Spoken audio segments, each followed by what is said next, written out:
Now, from WYDC TV, this is Big Fox News at 10.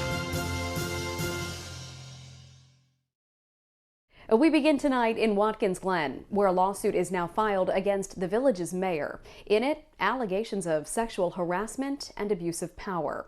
Big Fox's Matt Kleindienst with details tonight. Good evening, Ann. The lawsuit alleges that Mayor Luke Lazek made unwanted advances towards a woman and then threatened her husband's job as a police sergeant after he was told off. Shocked and appalled, I guess, is one way that you can sum it up. The allegations laid out by attorney Matt Buzzetti are certainly disturbing. According to the lawsuit, Danielle Matthews was sexually harassed by Luke Lazek while working at Bleacher Sports Bar. After Danielle turned down his advances, the lawsuit says Mayor Lazek threatened to fire her husband, Brandon Matthews, who's a sergeant at the Watkins Glen Police Department. He said, you can't continue, in words to the effect of, you can't continue to treat me like this or act like this towards me. I'm the mayor. Don't you want your husband to have a job? In August of last year, New York State Police conducted a raid at the Matthews home, a raid which Matt Buzzetti says shouldn't have been authorized. 20 or plus officers, K-9 units, a helicopter landed in their backyard, all searching for marijuana. My clients were never charged. We were given notice that there was going to be a potential charge. Mayor Lazek issued a statement stating that Sergeant Matthews was placed on indefinite leave during the investigation. However, a grand jury cleared the family of any wrongdoing and dismissed the case. Matt Buzzetti says Sergeant Matthews remains on administrative leave with no clear reason why. But he's also been demoted. He hasn't been paid appropriately. And there's been no talk at this point of bringing him back. I mean, there hasn't been anything of that nature. I went to the mayor's office for comment, but I was told that neither he nor the village government would be able to comment on ongoing litigation. Matt Kleindienst, Big Fox, WYDC in Corning. The CDC meeting today to start deciding the fate of Johnson & Johnson's COVID-19 vaccine, which is on hold in the U.S. following rare blood clots in at least 6 women. Jonathan Seri has the latest from Atlanta. The COVID vaccination program is expanding. We're now averaging more than 3.3 million shots every day. But on Tuesday, a possible setback. The FDA and CDC recommending a pause in the use of Johnson & Johnson's vaccine following a series of rare blood clots in at least 6 patients, all women. The White House says there will be no disruption to the supply chain. Shots from Pfizer and Moderna will fill the gap for now. And the pause should demonstrate to vaccine skeptics that they're putting safety first. It should reinforce in those individuals how we take safety so seriously. So as opposed to looking this as a negative safety issue, it could be looked at as a positive issue. The CDC's Independent Vaccine Advisory Committee meeting on Wednesday to start reviewing clinical data. They'll make a recommendation to the FDA and other regulators with a final decision expected in the coming days. They can laser focus in on exactly who's at risk here and fix the problem. It's a tiny percentage. The pause comes amid a big push to get folks vaccinated as cities and states continue reopening. In Los Angeles, kids were back in class for in-person learning Tuesday. Administrators saying they know how to keep the virus from spreading in school. We made it safe. We want families to know it's safe. We want them to know their children are welcome. They'll be well cared for. The CDC also warning we're on the verge of another surge with new cases up 6% from last week. In Atlanta, Jonathan Seri, Fox News. Graduating students at Corning Community College will be able to have an in-person commencement ceremony this spring. The college plans to host about 200 people to comply with new COVID guidelines for graduations. Families will park in one of the campus's massive parking lots to watch the ceremony from their car. Students will then drive through the administrative circle to receive their diploma. The college president says the students are excited to have a more proper graduation this spring. This is something they've worked for so long. They want the chance to be able to celebrate it with their loved ones. So the news, as you can imagine, has been incredibly well received. The school has been working with both SUNY and the Steuben County Health Department to ensure the ceremony is compliant with COVID guidelines. George Floyd died of a sudden heart issue, not police restraint. At least that's what an expert medical witness testified today in defense of Derek Shovin. The former Minneapolis police officer has pleaded not guilty to second-degree unintentional murder, third-degree murder, and second-degree manslaughter charges in connection with Floyd's death. Camila Bernal is outside the courtroom in Minneapolis with highlights from the trial. Bottom line is he has an enlarged heart. Maryland's former chief medical examiner testifying as an expert witness as the defense attempts to establish an alternative theory of George Floyd's death. How did the heart and drugs contribute to the cause of death? They were significant. Dr. David Fowler telling the jury Floyd's drug use, prior health conditions, and potential exposure to carbon monoxide from the exhaust pipe of a police vehicle Contributed to Mr. Floyd having a sudden cardiac arrest. The prosecution disagrees, blaming Floyd's death on Derek Chauvin's actions. The defendant's conduct was a causal factor in bringing about Mr. Floyd's death. And on the second day of the defense's presentation, attorney Eric Nelson looking to bring a quick end to the trial. For a judgment of acquittal in this particular case, the state has essentially introduced doubt in the context of providing multiple opinions from multiple experts, all of which seem to contradict each other. Taken as a whole, the state believes that it's established and will establish beyond a reasonable doubt that the defendant is guilty of all charges. I'm going to deny the defense motion for judgment of acquittal. The defense is expected to rest its case as soon as the end of the week. In Minneapolis, I'm Camila Bernal. Prosecutors are charging the police officer who shot and killed Daunte Wright with second-degree manslaughter. Brooklyn Center officer Kim Potter shot the 20-year-old during a traffic stop Sunday afternoon. Before the shooting, you can hear Potter yell, "Taser, taser," but then drew her gun instead and fired. Potter, a 26-year police veteran, submitted her resignation earlier this week. She was taken into custody this morning. No comment from Potter's attorney. The Justice Department is planning to investigate police departments that commit civil rights violations. Attorney General Merrick Garland says the department will prioritize that, as well as investigating government agencies with patterns of depriving individuals of their federal rights. Garland made these comments to civil rights leaders at the Reverend Al Sharpton's National Action Network's National Convention. They were his first public comments since the police shooting death of Daunte Wright in Brooklyn Center, Minnesota. Authorities in Ohio released the identity of the man accused of igniting a shootout in a hospital. Miles Jackson died after his standoff with police on Tuesday at Mount Carmel's St. Anne's Hospital. A woman who was there captured some audio of the incident. Steve Levine reports. Columbus police identifying 27-year-old Miles Jackson as the man who died in a shootout with police Monday inside the emergency room at Mount Carmel's St. Anne's Hospital. Gunfire erupted when Columbus police were attempting to take Jackson into custody on arrest warrants for domestic violence, resisting arrest, and a gun charge. A woman who was in the ER with her daughter tells us what happened next. The officers did spend several moments trying to, talk things through, get him to follow their directives. It sounded to me like he shot off a couple rounds himself, and then that's when all the rest of the shooting happened. This is cell phone video taken by that woman who was inside the emergency room when shots rang out. You can clearly hear someone yell, "Put your hand up." Then shots fired. Put your hand up! I swear to God,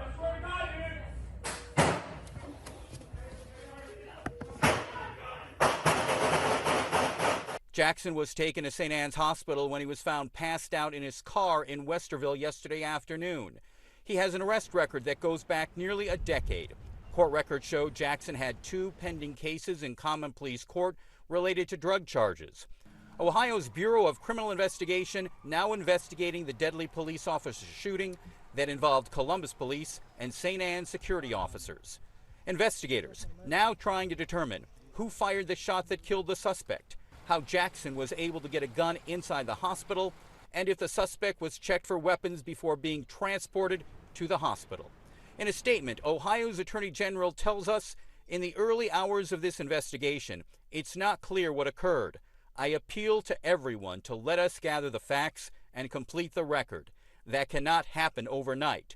We will find the truth and we will fully reveal it. Hundreds of companies are publicly opposing legislation that makes voting harder in the United States. Business leaders from companies including Amazon, Google, BlackRock, and Starbucks signed a statement rebuking voting restrictions. It was printed in the New York Times today.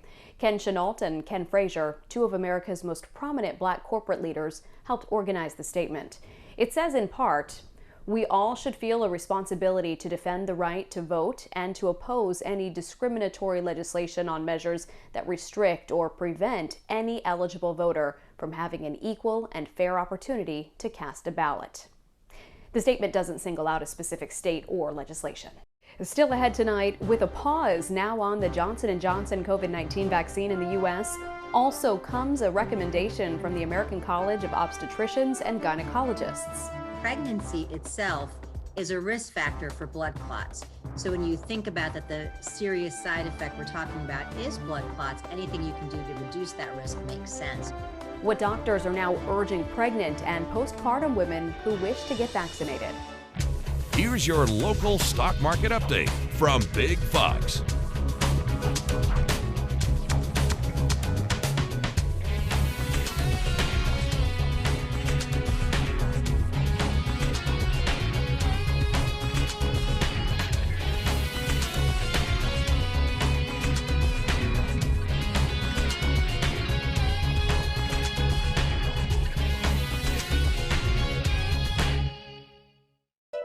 Now, your Twin Tiers forecast from Big Fox. Tonight's Big Fox forecast is brought to you by William Mattar.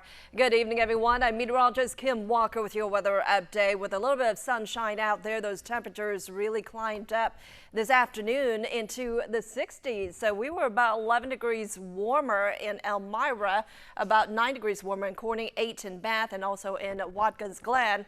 However, we have another storm system that will put an end to our dry and also our warm weather. As this low pressure moves through, we are going to initially start off with some rain, but then on the back side of it, as colder air starts to filter in, some of that precipitation will be switching over to some really wet snow. So here's a look at your forecast as we head into tomorrow. Showers will be likely. It will be a cloudy day, and notice these temperatures for most of tomorrow will only be in the upper 40s. So a lot cooler, 20 degrees cooler than what we had today.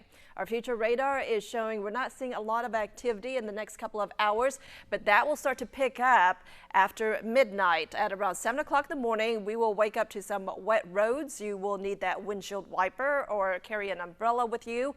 And then heading into the noon hour, it looks like most of this will start to move to the east. However, our chance of rain will not end there. In fact, on the backside of it, moisture will ride in. And so by the evening hours, notice the blue that's showing up heading toward Hornell. There could be a few snow showers late Thursday into early Friday. So again, get ready for a little bit of snow as we head into the early part of your Friday. But as those temperatures warm up, I'm expecting this precipitation to switch over back to rain in the afternoon into the evening hours. So I'm not expecting measurable snowfall just because those temperatures will really warm up. But there's still that possibility that some snow will be mixing in. So here's a look at your forecast. Tonight, temperatures will drop down into the lower 40s. Highs tomorrow around 50 degrees in Corning, 51 in Elmira, but cooler in Perkinsville at around 47 degrees. So it is going to be pretty chilly, especially if you have grown accustomed to this warmer weather. Rain will be likely tomorrow. More rain possible on Friday. There's going to be another round of rain coming through, and it's going to be chilly with a high around 49 degrees. Gradually warming up this weekend. Another round of rain by the end of the weekend with a high around 59, and it looks like we could reach the 60s early next week, but we do have several chilly mornings on tap with lows in the 30s. With the pause on the Johnson & Johnson vaccine in the U.S., a new recommendation for pregnant and postpartum women when it comes to getting vaccinated for COVID-19. Mandy Gaither has more in today's Health Minute. Hours after a pause on the U.S.'s only single-dose COVID-19 vaccine, a new recommendation by the American College of Obstetricians and Gynecologists, the group encouraging pregnant and postpartum women who wish to get vaccinated to either get the Pfizer or Moderna vaccines, which are designed differently, rather than the Johnson & Johnson vaccine if it becomes available again. Pregnancy itself is a risk factor for blood clots. So when you think about that, the serious side effect we're talking about is blood clots, anything you can do to reduce that risk makes sense. The CDC and FDA called for a pause in the use of the Johnson & Johnson vaccine out of what the agencies called an abundance of caution after more than 6.8 million doses of the vaccine were administered in the U.S. 6 cases were reported of a rare and severe type of blood clot in women ages 18 to 48. It's still unclear whether the vaccine was the cause.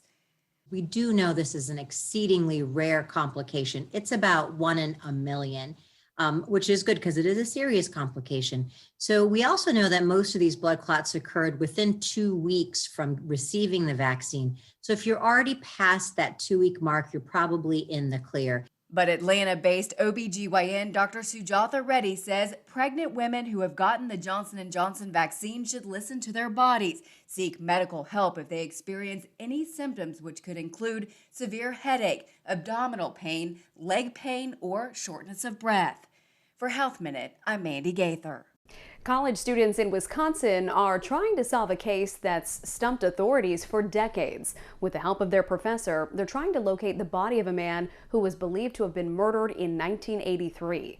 Monique Lopez has the story. Starkey Swenson, a name that many may have forgotten by now, but that remains on the minds of the Winnebago County Sheriff's Office. I was contacted by the Winnebago County Sheriff to help them out in the search for someone who's been missing since 1983, Starkey Swenson. Technically, the Starkey Swenson case is not a cold case. John Andrews was in fact convicted of the August 1983 murder. He went missing. Eventually there was a break in the case and someone served time in prison after being convicted for his murder. But the body was never found. Authorities believe 67-year-old Starkey Swenson was allegedly having an affair with the suspect's ex-wife and was murdered in what has been described as a love triangle in Neenah. Swenson was last seen riding a bicycle near Shattuck Middle School. The case has got all the kind of elements of an interesting murder mystery in terms of affairs, in terms of friendships and marriages, family relationships, and so it makes for a really interesting case. In 1994, Andrews pleaded guilty to homicide by negligent use of a motor vehicle. It's believed Andrews ran over Swenson. For over 3 weeks, Associate Professor Jordan Karsten and his spring class will get to work with the Winnebago County Sheriff's Office to try to locate Swenson's body at an undisclosed site. I mean, if we find it, it would be great. I mean, it would be interesting and a vindication of our methods. At the end of the day, it's a sad case where someone has died. And so to be able to concretely say that we know what happened is something that I hope to be able to add to the investigation. A Navy war veteran from Florida has a birthday story to tell for the rest of his life. He and a buddy decided to rent a canoe and go on a peaceful trip. But they got stuck for more than 24 hours. Claire Metz has the incredible story of how they survived and how a prosthetic leg helped them. I was up the proverbial creek without a paddle, I'll tell you that much. 81-year-old Wayne Foyt figured he'd show his 78-year-old war buddy the sights. What better way than a peaceful canoe trip on beautiful Spruce Creek? Maybe an hour and a half. As the pair were heading back to Cracker Creek canoeing. That's where we got stuck because the tides start going out so fast. I mean, within 10 minutes it dropped this much. At one point, the canoe overturned and the men were thrown into the water, sinking into the quicksand-like muddy silt. They got back in, but the canoe was waterlogged. Foyt, who lost his leg in an accident 7 years ago, suddenly had an idea. And I took my prosthetic off, and I used that as a bailing cup. We didn't have nothing to bail with. So you had to bail the water out with your prosthetic? This one, right there. Yeah. Rescuers knew the men's start point, but there are miles and miles to Spruce Creek, so they were hoping to pinpoint their location a little better by pinging their cell phone. Problem is, the guys left their cell phone in the vehicle. After all, they only expected to be gone a short while. We pull out all stops. We called in extra people, put them on shift. We reached out to a lot of our law enforcement partners. Police Chief Tom Grimaldi says the men left Saturday afternoon but weren't reported missing until Sunday morning. Then the weather hit. The thick canopy of Spruce Creek makes it hard to see anyway. Add storms, it was a real undertaking. The chief's team had to wade through thigh-deep mud but finally found the two blocked by debris in a tributary at 6:30 p.m. We were able to use like a bed sheet basically to wrap them in, and we carried them out that way. That was the best birthday present I ever had. Seeing the police come. And the guy's coming down the hill. Foyt says he and his buddy were celebrating his birthday as well, one he won't soon forget. No more string creeks. It's the latest love to hate it weird food combination. Popcorn salad is giving the internet indigestion. Jeannie Mose has the story. It was a recipe that had folks popping off, calling it everything from a crime to a monstrosity. I am making my snap pea and popcorn salad. Popcorn and salad, two words rarely tossed together, even its roots were in dispute. On an iconic Midwestern dish. Midwestern? Vegetables. I'm from Kansas, we ain't never ate nothing like this. The Food Network's Molly Ye whipped the internet into a frenzy with her mayonnaise, sour cream, and Dijon mustard dressing, plus veggies ranging from carrots to snap peas, and then the crowning ingredient, popcorn topped with white cheddar powder. The texture of the popcorn in this salad is so weirdly good. Viral video star Kalen Allen's offended taste buds were reflected in his body language. Oh, it is ooey gooey, baby. I rebuke it. As one revolted viewer tweeted, I did not live through a global pandemic just to be met with popcorn salad on the other side. To end up drowned in mayonnaise in a popcorn salad? Enough to make popcorn want to flee the pot. A writer at BuzzFeed replicated the salad, tasted it, and declared, popcorn salad is trash, and that's exactly where I put it. True, even 11 Madison Park, once named the world's best restaurant, has been known to serve a tuna and popcorn starter.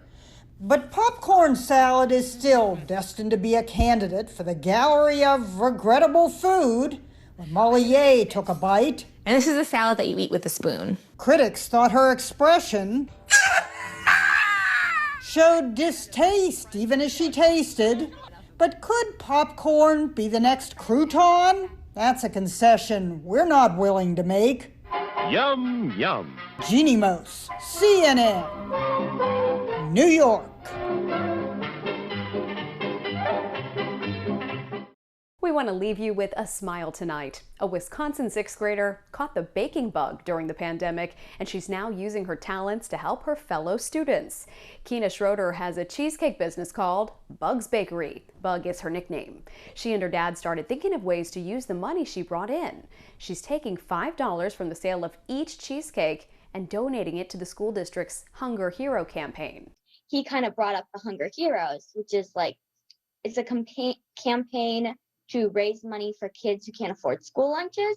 And I thought that sounded really good, especially because it's like food and I make cheesecakes. So Keena presented a check of $1,000 to the school board last night.